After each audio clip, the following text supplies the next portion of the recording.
Yeah, they keep telling me, monetize, monetize. Those ads actually add up. 1,000 views is like $6. Oh, really? Well, depending on who you are, it could be Yeah. 2 to 6. Yeah. Anyway, so there's those property changes. Sorry, I have to start and stop my recording over. Well, I don't have to stop it. It does it on its own. I have to restart it every 10 minutes, it seems. Okay, so again, we have just a nice, simple employee ID, primary key, exactly the same kind of code we did. Just to mention quickly, we have a couple of summary properties. Think back to last term, we did the same thing in Entity Framework with MVC. When we defined our model classes, we would throw in a summary property just to put information together for easy presentation in the user interface, right? That way we already have it concatenated. We don't have to go back and worry about the logic of doing it again, especially if you have null middle initials and all that kind of stuff like that. Right? This I don't in this case, but still, it just is a convenient way to prepare information for presentation. It puts almost no extra burden in terms of performance on the system because I'm not storing anything additional in the class. It's all information that's there anyway. I'm just giving a very smart way to present it, right? There's a couple of those summary properties there. Notice there's no point putting display names or anything like that. It doesn't use data annotations to the same degree that MVC did, right, for formatting and validation and so on. Okay, then we just have this kind of property presentation repeated over and over again for the actual data. We have first names, last names, etc. Right? So again, private variable, public property, right? Setter and getter in this case. So always a string if it's a string, etc. The column attribute or decoration, I should say here, annotation. That's the correct word. Sorry. The column annotation just helps me set it up in the database properly. And then our setter has the notify property changing and changed. So first name, last name, start date. Notice just a little trick there that using the question mark for nullable date time. That way in the database I can also have it allow nulls. But everything else is basically the same here for all of these, right down to now when we're dealing with the foreign key, right?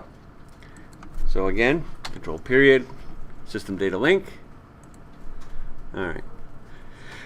So my public int employee department ID, that's my actual foreign key. We have the option of, in fact, I think you have to include it here. It's optional with Entity Framework. We definitely want to have it here with link to SQL. And then as well, we have the employee, we have two ways of kind of storing the foreign key. You might say this is the actual foreign key, the integer.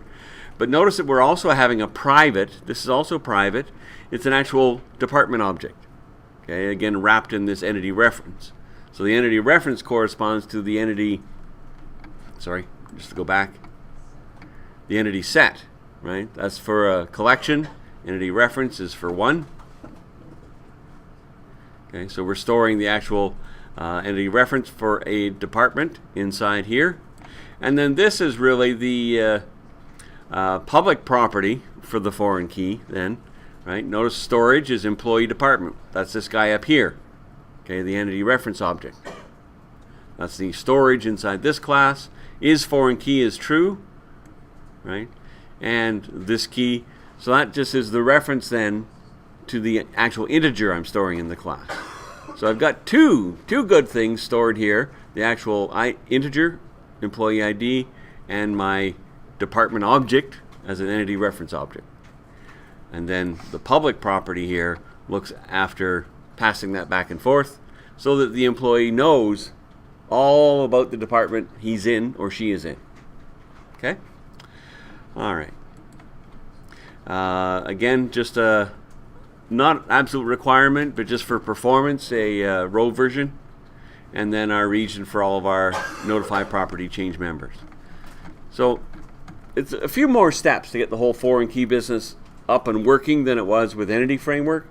But if you look at the code, think about it, you can just kind of replicate it in your own applications fairly straightforwardly and easily.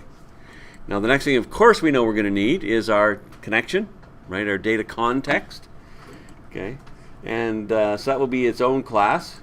And for consistency this time, I can just call it company DB. So I'll add another class here to my models folder.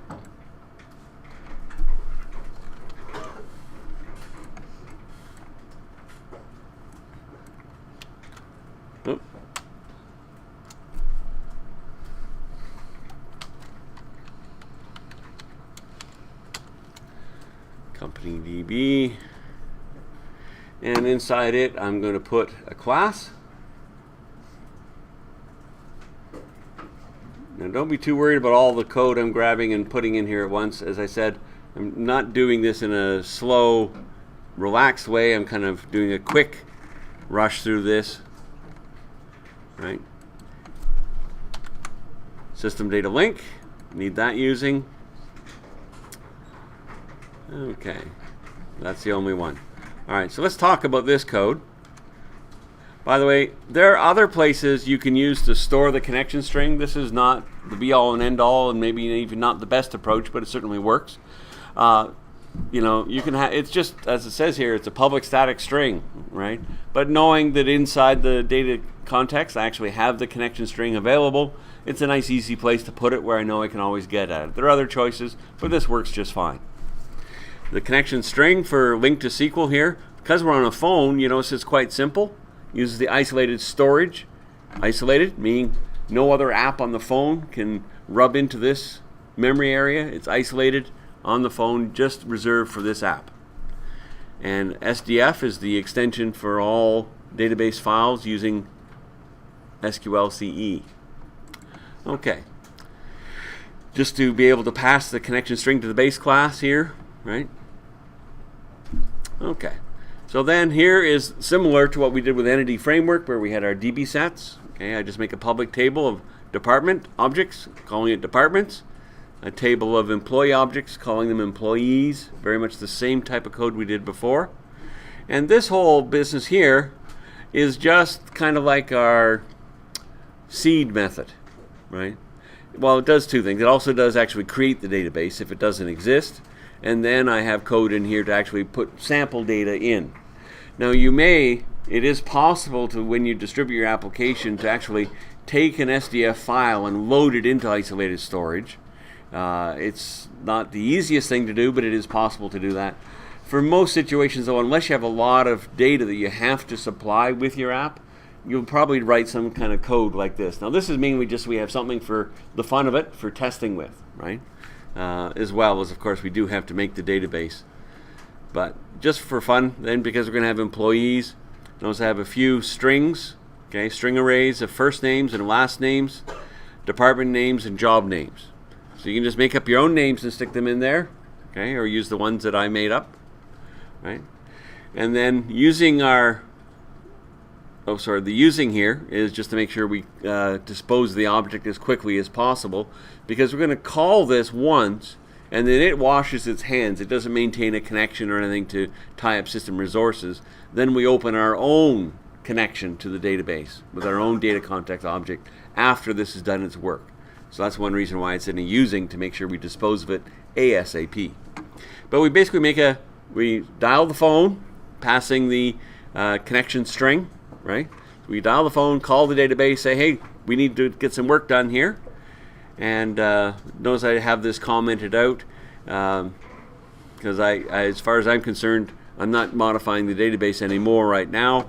So what this does is, of course, it deletes the database, right? If the database exists, it deletes it first. And that's maybe a good thing to have in your code if you're playing, modifying, adding new properties and so on. Remember, we don't have data migrations here like we use with Entity Framework. It's more like that drop create database on model changes approach with the database initializer. So this is set up in code then that it will just automatically delete the database and recreate it every time. Problem with that is, though, if you're testing on the phone, you add a new record, next time you run the app it'd be gone if we did this, because it would delete anything in the entire database. So I'm going to leave that remmed out so that I can actually play with records and come back and visit them later, because I'm not going to modify my design very much at this point. If I do, all I have to do is come in here and remove the comments, and then I'll just recreate the database according to the models as they are. Okay.